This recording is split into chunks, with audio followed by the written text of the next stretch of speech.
Hello viewers, আসসালামু আলাইকুম। Welcome to my another blog. আজকে আমি চলে এসেছি নতুন একটি ভিডিও নিয়ে। সেটা হলো পরোটা দিয়ে হচ্ছে মুগ ডাল আর খাসির মাথা রান্না করা।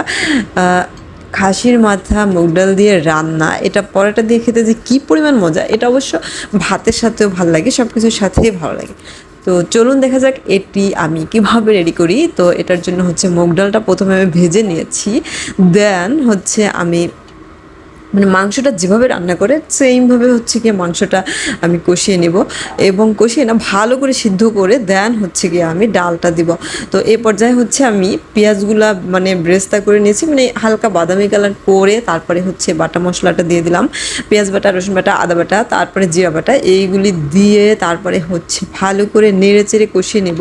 যেহেতু আমার একটু গ্যাস মানে চুলায় একটু কম জ্বলে, মানে গ্যাসের চাপ একটু কম, সেটার জন্য হচ্ছে আমি এটাতে হচ্ছে গিয়া কষানোর জন্য পানি ব্যবহার করব না, জাস্ট হচ্ছে গিয়া আদা রসুন কষিয়ে এর ভেতরে হচ্ছে পরিমাণ মতো হলুদের গুঁড়া, মরিচের গুঁড়া, লবণ এসব কিছু দিয়ে তারপরে একটু কষিয়ে দেন হচ্ছে গিয়া আমি আমার পরিষ্কার করে রাখা মাথার মাংসটা দিয়ে দিব।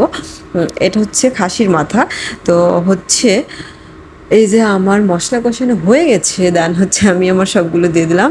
এবার এটাকে ভালো করে নেড়ে চেড়ে তারপরে কষিয়ে নেব। আর হ্যাঁ, এইভাবে হচ্ছে গিয়া মানে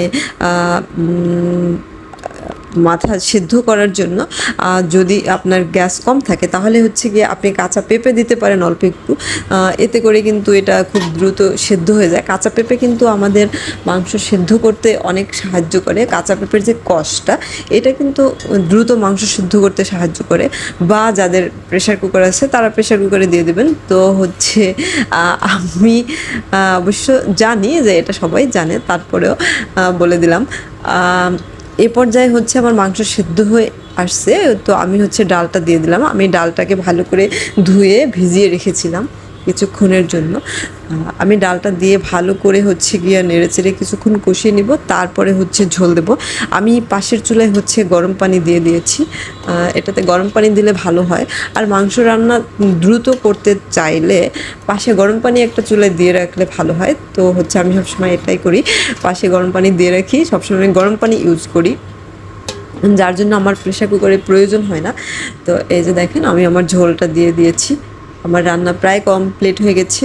আর হ্যাঁ, আমি হচ্ছে মাঝখানে হচ্ছে গিয়া টমেটো আর কাঁচামরিচ ব্লেন্ডার করে দিয়েছি, তারপরে হচ্ছে মশলা বেটে দিয়েছি কিছুটা, সেটা হলো এলাচ, দারচিনি, গোলমরিচ, তারপরে হচ্ছে লবঙ্গ, এগুলো আমি মিহি করে বেটেও দিয়েছি, কারণ এটা মিহি করে বেটে দিলে কিন্তু ফ্লেভারটা একটু ভালো আসে।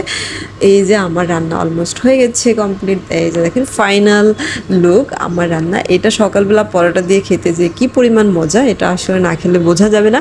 আর হ্যাঁ, এটা গরম ভাতের সাথেও অনেক মজা। আর হ্যাঁ, আমার ভিডিওটা যারা রান্না জানেন তাদের জন্য না, যারা একেবারেই নতুন তাদের জন্য।